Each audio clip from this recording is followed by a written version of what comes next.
Paul Treno ng Pawpaw. Patawad kung ikay aking nakagat at natulak. Sa pagnanais kong lumabas at iligtas ang aking aapwe at mga albe. Poltre.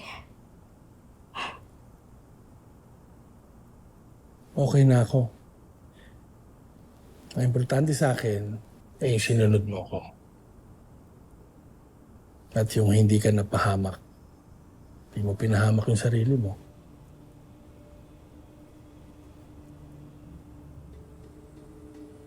Di pa rin mawala sa aking isipan si Natera.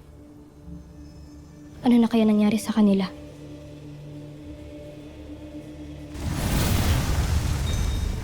Mga sangre! Ano na? Natalo niyo ba si Gargan?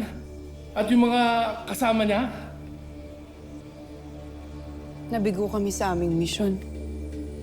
Ngunit nagtagumpay naman kaming hindi mabitag sa kanyang patibong.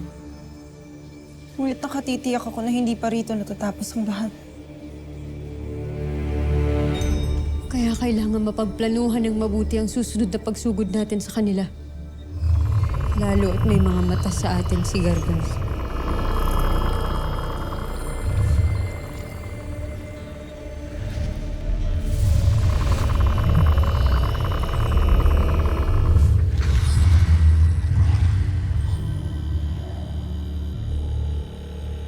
Salamat na lamang kay Gaia at nakikita ko pa rin kung nasaan ng mga napustang sangre.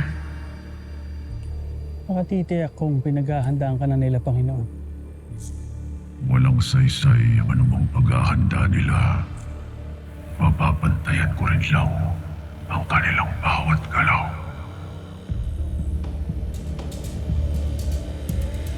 Patawad sa aking nagawa.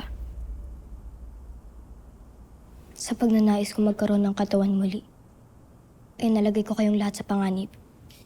Albe, naiintindihan ko ang iyong kagustuhan, ngunit sana ay mas pinag-isipan mong mabuti ang iyong pasya. Ano na ang ating gagawin ngayon? Nakikita at napagmamasdan na tayo ni Gargan. Agape, Avi.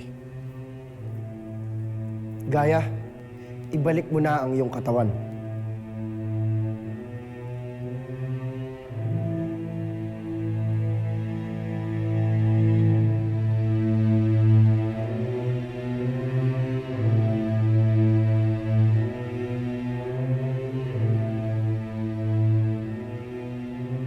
Hindi. Ayoko. Ate,